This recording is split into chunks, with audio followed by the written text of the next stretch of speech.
순종하며 또 합력해 선한 일들을 이뤄나가는 그런 복된 성도들 되게 하셔서 우리 복 주시는 하나님, 들어와도 복을 받고 나가도 복을 받는 그런 우리 성도들 다 되도록 하나님이 도와주시옵소서. 순종하면 예수 따라가며 복음 순종하면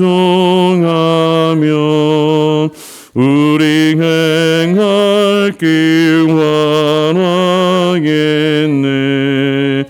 주를 의지하며 순종하는 자를 주가 늘 함께 하시리라. 아멘. 의지하고 순종하는 길은 예수 안에 즐겁고 복된 길이로다. 아멘. 신명기 28장 1절부터 우리 14절까지 말씀 같이 읽도록 하겠습니다. 내가 내 하나님 여호와의 말씀을 삼가 듣고 내가 오늘 내게 명령하는 그의 모든 명령을 지켜 행하면 내 하나님 여호와께서 너를 세계 모든 민족 위에 뛰어나게 하실 것이라. 내가 내 하나님 여호와의 말씀을 청종하면 이 모든 복이 내게 임하며 내게 이르리니 성읍에서도 복을 받고 들에서도 복을 받을 것이며 내 몸의 자녀와 내 토지의 소산과 내 짐승의 새끼와 소와 양의 새끼가 복을 받을 것이며 내 광주리와 떡 반죽 그릇이 복을 받을 것이며 내가 들어와도 복을 받고 나가도 복을 받을 것이니라. 여호와께서 너를 대적하기 위해 일어난 적군들을 내 앞에서 패하게 하시리라. 그들이 한 길로 너를 치러 들어왔으나 내 앞에서 7길로 도망하리라. 여호와께서 명령하사 내 창고와 내 손으로 하는 모든 일에 복을 내리시고 내 하나님 여호와께서 내게 주시는 땅에서 내게 복을 주실 것이며 여호와께서 내게 맹세하신 대로 너를 세워 자기의 성민이 되게 하시리니 이는 내가 내 하나님 여호와의 명령을 지켜 그 길로 행할 것임이니라. 땅의 모든 백성이 여호와 이름이 너를 위하여 불리는 것을 보고 너를 두려워하리라. 여호와께서 내게 주리라고 내 조상들에게 맹세하신 땅에서 내게 복을 주사 내 몸의 소생과 가축의 새끼와 토지의 소산을 많게 하시며 여호와께서 너를 위하여 하늘의 아름다운 보고를 여시사 내 땅에 때를 따라 비를 내리시고 내 손으로 하는 모든 일에 복을 주시리니 내가 많은 민족에게 구워줄지라도 너는 꾸지 아니할 것이요 여호와께서 너를 머리가 되고 꼬리가 되지 않게 하시며 위에만 있고 아래에 있지 않게 하시리니 오직 너는 내가 오늘 내게 명령하는 내 하나님 여호와의 명령을 듣고 지켜 행하며 내가 오늘 너에게 명령하는 그 말씀을 떠나 좌로나 우로나 치우치지 아니하고 다른 신을 따라 섬기지 아니하면 이와 같으리라. 아멘. 오늘 제목을 한번 같이 따라해 보시겠습니다. 복 주시는 하나님. 그러면 하나님은 복을 주신, 그죠? 복 주신 하나님이시면 우리는 어때야 돼? 한번 따라해 보실까요? 복 받는 나, 복 받는 우리. 하나님께서 복을 주시고 우리는 그 복을 받아서 누리고 또 베풀고 나누는 은혜가 있는 줄로 믿습니다. 본문은 신명기 28장의 그 내용은요 1절부터 14절까지만 제가 일부러 읽었는데 그 뒤에 15절부터 68절까지 되어 있는데 거의 한 60, 70%는 저주에 대한 이야기입니다. 근데 28장을 읽을 때마다 드는 의문이 있어요. 하나님께서 복 주신다고 말씀해 주셨는데 14절까지는 그래요. 근데 그 15절부터 이제 그런데 말이야. 그런 얘기. 그런데 말이야. 너 하나님 말씀 청종하지 않으면, 순종하지 않으면, 하나님 말씀대로 살지 않으면 이런 저주가 올 것이다. 왜 하나님께서 거의 80% 정도에 가까운 분량을 말씀하시면서 저주에 대해서 경고하시는가를 생각해 보면 어떻게 보면 역설적이지만 하나님께서 우리를 사랑하셔서 그 저주의 길을 걷지 않고 앞에서 말씀하셨던 축복의 길, 은혜의 길을 걷기를 원하시기 때문이라는 생각이 들어요. 하나님께서는 우리에게 복 주시는 줄로 믿습니다. 그리고 우리가 하나님이 주시는 그 복을 첫 번째로 받아야죠. 그죠? 누리려면 받아야 돼요. 받을 줄도 알고 그것을 또 누릴 줄도 알고, 누린다는 말이 뭐 꼭 나쁜 건 아니에요. 즐거운 마음으로, 기쁜 마음으로 하나님 주시는 것에 대해서 감사하는 마음으로 받아서 그것을 꼭 필요한데 하나님이 주신 그런 지혜를 따라서 이렇게 사용하는 것, 그것도 복의 일부인 줄로 믿습니다. 근데 복을 받아만 두면 뭐 모든 것이 너무 많으면 넘치고 썩게 되잖아요. 그죠? 그렇지 않도록 하나님께서 주시는 복을 잘 받아서 잘 누리시고 중요한 게 있는데 잘 나누시는 은혜가 있기를 바랍니다. 그래서 28장 1절부터 14절까지는 축복의 말씀이에요. 15절부터 68절까지는 아주 참 어떻게 보면 두려울 정도로 하나님께서 이렇게 경고하시는 저주의 말씀인데, 사실은 그만큼 하나님의 말씀에 순종하기 어렵고 하나님 말씀대로 살기가 어렵기 때문에 계속해서 경고하시는 거라고 볼 수가 있는데, 이스라엘의 역사를 보면 결과적으로는 이스라엘이 실패하는 때가 많아요. 사실은 실패하는 때가 많은데, 오늘 제가 본문을 묵상하면서 그러면 아무리 우리가 하나님을 사랑하고 하나님의 말씀을 또 사모해서 순종하기를 원하지만 예수님 외에는 누가 그렇게 살 수 있을까라고 하는 생각이 들어요. 이 부분이 중요합니다. 28장 1절만 같이 한번 읽어봅니다. 시작. 내가 내 하나님 여호와의 말씀을 삼가 듣고 내가 오늘 내게 명령하는 그의 모든 명령을 지켜 행하면 내 하나님 여호와께서 너를 세계 모든 민족 위에 뛰어나게 하실 것이라. 아멘. 하나님이 우리에게 복을 주시는데 이스라엘 백성들에게 모세를 통해서 이렇게 약속하십니다. 여기서 내가라고 하는 것은 1인칭 단수가 아니라 항상 2인칭 복수예요. 너희들, 이스라엘의 모든 백성들, 어린아이로부터 어른들에게까지 12지파의 모든 사람들을 다 포함해서 지칭합니다. 너희들. 여기 1절에서 두 번 반복되는 단어가 있죠. 똑같이 반복되는 단어가 내 하나님 여호와. 여기서 내 하나님 여호와는 소유격이죠. 너의 하나님이라는 뜻입니다. 너희들의 하나님. 남들의 하나님이 아니라 너희들의 하나님, 우리들의 하나님. 그 하나님께서 우리를 사랑하시고 우리를 축복하시고 우리를 은혜 가운데 인도하시는 줄로 믿습니다. 아브라함의 하나님, 이삭의 하나님, 그리고 야곱의 하나님, 그리고 그 아들 요셉의 하나님, 그리고 그 후손 모세 하나님, 그 하나님이 오늘 저와 여러분의 하나님, 나의 하나님, 우리의 하나님 되신 줄로 믿습니다. 그러니까 우리가 복 주시는 하나님이다라고 하는 그 주제가 그냥 막연하게 어떤 뭐 무속신앙적인 그런 복이 아니라 여기에서 가장 중요한 거, 신명기에서 가장 중요한 복의 원리는 하나님과의 관계예요. 이거는 마치 부모와 자녀의 관계와 가장 가깝다고 생각을 해요. 여러분이 부모 되신 분들은 자녀들을 사랑하죠.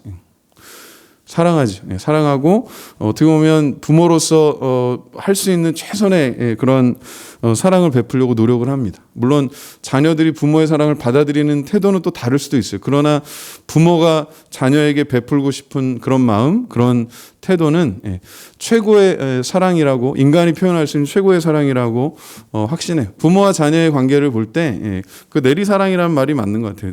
위에서 부모가 주는 사랑, 꼭 뭐 혈육의 그런 부모 관계가 아니더라도 위에서 이렇게 주는 사랑이 더 높은 사랑인 것 같아요. 하나님의 사랑이 가장 높은 사랑이고, 그 하나님의 사랑을 어떻게 보면 상징적으로 이렇게 보여줄 수 있는 사랑이 아마도 부모의 사랑, 그 중에서도 어머니의 사랑이 아닌가 생각이 됩니다. 근데 그 사랑을 받는 것도 저는 참 중요하다 생각해요. 이거는 어떻게 보면 모든 인간의 세상 살아가는 그 원리에도 중요한데, 사랑할 줄 아는 사람은 처음에 사랑을 받아본 사람이라고 생각해요. 살아보면 사랑을 할 줄 아는 사람은 그냥 저절로 사랑을 하는 게 아니라, 성경에서도 그런 말씀들을 많이 하시는 거예요. 하나님께서 무진장 사랑을 부어주시는데 이스라엘의 문제는 뭐였냐면 그 사랑을 제대로 받지를 못한 거예요. 사랑을 다른 데서 찾으려고 자꾸 갈급한 거죠. 하나님을 전적으로 사랑하지 않고 전적으로 의지하지 않는 것. 어떻게 보면 이제 자녀들이 어려서는 절대적으로 순종하고 또 의지하죠. 그렇지만 어느 정도 이제 자라면 자의식을 갖고 또 독립하게 되는데, 그 과정에서 부모 입장에서는 조금 서운할 때도 있을 수 있을 거예요. 그죠? 그런데 그거랑 좀 비슷한 것 같아요. 근데 거기서 좀 더 나가서 아담과 하와가 하나님 말씀에 전적으로 순종하지 않고 하나님처럼 되고 하나님을 대신하려고 했기 때문에 인류의 문제, 죄의 문제가 거기서 시작이 된 거예요. 그래서 계속해서 정말 사랑하시는 하나님을 옆에다 두고 다른 데다 두고 자꾸 다른 데서 그 사랑, 채워지지 않는 사랑을 찾으려고 하다 보니까 우상 숭배합니다. 우리가 역사를 보면 어느 문화, 어느 시대에도 이런 종교적인 예식이 반드시 있어요. 어딘가에는 그런 것들이 있어요. 아무리 미개한 사회도, 아무리 문명이 발달한 사회에도 이런 영적인, 종교적인 의식이 있어요. 절대적인 어떤 신적인 존재, 하나님과 같은 그런 존재를 찾고, 그리고 또 스스로 그렇게 되려고 노력하는 그런 종교들도 있습니다. 불교처럼. 근데 그 원인이 어디 있냐면 하나님만 주실 수 있는, 하나님만 채워주실 수 있는 그 사랑을 다른 데서 자꾸 찾으려고 노력을 하는 거예요. 생각해보면 그런 거예요.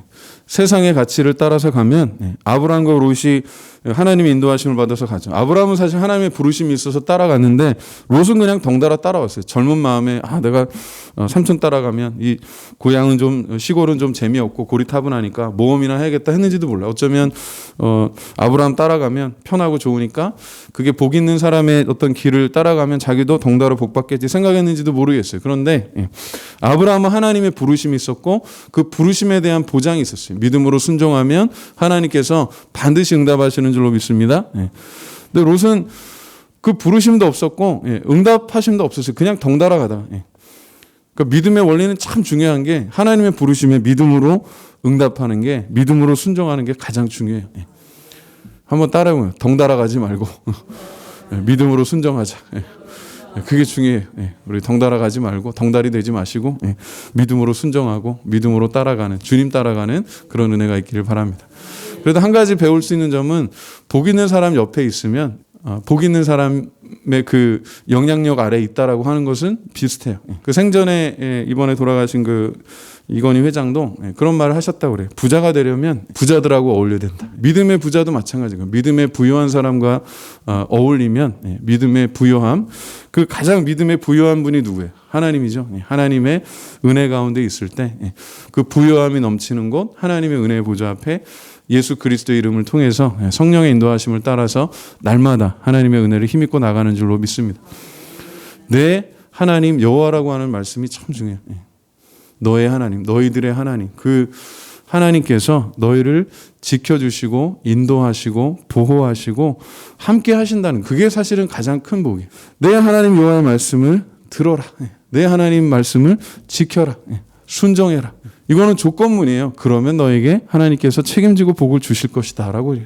순종하면 복이 있고 순종하지 않으면 그 뒤에 나오는 모든 저주들이 따른다는 거예요. 그게 아주 무서운 말씀이고 경고의 말씀이에요. 근데 그게 모세 시대에만 해당되는 게 아니라 지금 우리에게도 해당돼요. 많은 도전들이 있죠. 요즘 코로나 때문에 그 경제적인 것, 사회적인 것도 있지만 제가 볼 때 또 한 가지 위기는 신앙의 위기예요. 지난 36년 동안 저희 교회 이렇게 역사를 보자면 그 어떻게 해서 매년 이렇게 뭐 예배하고 모이고 하는 것들에, 그리고 절기들도 중요하죠. 그런데 그런 것들이 뭐 축소가 되고 그리고 이렇게 제한을 받게 되니까 참 어려움이 많아요. 그래서 개인적인 신앙적인 도전도 있고 교회적인 그런 어려움들도 있고 한국 교회 전체가, 그리고 세계 교회 전체가 지금 그런 위기 속에서 고민합니다. 그럼에도 불구하고 우리가 분명히 기억할 것은 하나님, 우리의 하나님께서 여전히 우리와 함께 하심을 꼭 기억하시기를 바랍니다. 그래서 기도하는 거예요. 어제 우리 집사람하고 이제 찻집에 가서 차를 마시는데 뭐 옷에 뭐가 묻었다는 거예요. 이렇게 뭐 물이 묻었다 그래가지고 이렇게 닦았어요. 닦았는데 그리고 이제 마시는데 또 물이 묻는 거예요. 그래갖고 집사람 이렇게 보니까 그 도자기로 된 컵이었는데 그 옆에 이렇게 얇게 금이 간 거예요. 컵이. 그 찻잔이 아주 눈에 보일까 말까 하는데 거기로 이렇게 찬물이 계속해서 조금씩 흘러내리는 거예요. 그래가지고 이제 그 사장한테 얘기해가지고 컵을 바꿔달라고 해서 마셨는데 그걸 보면서 생각했어요. 하나님이 많은 은혜를 우리에게 부어주시는데 우리 삶이 여기저기 막 이렇게 구멍이 나가지고 어느 데로 보면 다 은혜가 빠져 있는 거예요. 하나님 은혜를 안 주시는 게 아니에요. 하나님 복을 안 주시는 게 아니고, 하나님 우리에게 시간을 안 주시는 게 아니고, 하나님께서 우리에게 물질을 안 주시는 게 아니고, 하나님께서 우리에게 건강을 주시지 않는 것도 아니고, 하나님께서 우리에게 복된 만남들을 안 주시는 것도 아니에요. 어떻게 보면 돌아보면 너무나도 많이 주셨어요. 우리가 생각할 수 없는, 상상할 수 없는 만큼 그런 많은 은혜와 복을 주시는데, 근데 우리가 그걸 잘 못 느끼는 거예요. 왜? 여기 걱정하고 저기 근심하고 하다 보니까 우리 삶의 그 복을 받을 잔이 금이 가고, 금이 간 정도가 아니라 어떨 때 보면 깨져 있는 거, 밑바닥에 그냥. 그래서 예레미야 선지자가 이스라엘의 죄를 이야기할 때 두 가지를 이야기합니다. 첫 번째는 뭐예요? 생수의 근원이신 하나님을 떠난 것과, 두 번째는 물을 모을 수 없는 터진 웅덩이를 팠다라고 하는 거예요. 하나님이 주신 은혜가 계속해서 솟아난다는 거예요. 근데 예레미야 선지자를 통해서 경고하신 게 뭐냐? 계속해서 솟아나는 생명의 샘이 되시는 하나님을 떠나서 물도 나오지 않고 물도 저장할 수 없는 터진 웅덩이를 파놓고서는, 그게 뭐 영적으로 보면 바알 숭배하는 거고, 또 살아가면서 다른 우상들을 섬기는 그런 모습일 수도 있어요. 돈이면 제일이다 그래가지고 돈 하다가, 그래갖고 우리나라 참 많은 사람들이 그것 때문에 고통받죠. 그리고 우리 주변에 또 이렇게 성도들도 보면 그게 안타까운 게 있어요. 야, 은혜 받을만 할 때, 진짜 은혜 받을만 할 때, 그 씨 뿌리는 자의 비유에 나오는 것처럼 있잖아요. 야, 은혜 받을만 할 때, 그때 마귀 가서 그걸 탁 채가는 거예요. 그 채가는 방법은요, 다양해요. 제가 볼 때 아주 맞춤형으로 채가요. 그러니까 똑같지 않아요. 근데 모든 사람이 똑같지는 않은데 결과적으로는 똑같아요. 은혜를 빼앗기니까 시험 들고, 그것 때문에 회복되는 게 사실 또 오래 걸려요. 근데 우리 몸에서 하루에 뭐 암세포가 뭐 제가 듣기로는 몇 개씩 생긴다고 그래, 하루에. 평균적으로. 근데 우리가 건강하기 때문에 대부분 그 암세포들을 다 잡아먹고 이긴다는 거예요. 영적인 것도 마찬가지인 것 같아요. 우리가 시험에 들지 않도록, 그래서 깨어서 기도하라고 예수님께서 가르치셨죠. 그리고 제자들도 그 가르치심에 그때는 몰랐는데 예수님 옆에서 막 졸고 있다가 나중에 성령 받고 나니까 그게 정말 중요하다는 걸 깨달으니까 베드로도 경고하는 거예요. 너희 대적 마귀가 뭐라 그랬어요? 우는 사자와 같이, 배고파서 우는 사자와 같이, 맹수와 같이 삼킬 자를 찾느라고 막 돌아다닌다는 거예요. 예수님 옆에서 겟세마네에서 예수님 막 땀방울이 핏방울이 될 때 졸고 있던 그 베드로, 3번이나 깨어있어라 기도하라 말씀하셨던 그 예수님의 말씀에 순종하지 못했어요. 예수님도 말씀하셨죠. 마음은 원인데 육신이 약하다. 그 베드로가 성령 받고 은혜 받고 나니까 서로 사랑하라고 이야기하고요, 깨어 기도하라고 이야기하고요, 감사하라고 이야기해요. 얼마나 은혜로운지 몰라요. 베드로전서 특히 읽어보세요. 믿음의 고백은요, 우리한테 있지 않아요. 믿음의 주권도 우리한테 있지 않아요. 하나님의 전적인 은혜입니다. 주는 그리스도시요 살아계신 하나님의 아들이시니이다. 그 고백을 할 수 있도록 은혜 주시는 그 주님께서 그 고백이 열매 맺도록 인도하실 줄로 믿습니다. 그 과정에 치열한 영적인 전쟁이 있어요. 지금까지 이렇게 보면 우리 교회도 그렇고 개인적으로도 그렇고 또 우리 주변의 성도들, 또 바깥에 우리 다른 교회 뭐 목사님들이 이렇게 이야기 들어보면 치열한 영적인 전쟁이에요. 우리가 가장 평안할 때, 가장 기쁠 때, 가장 잘 되는 것 같을 때, 그때가 제일 위험한 때예요. 이스라엘의 역사를 보면 딱 그래요.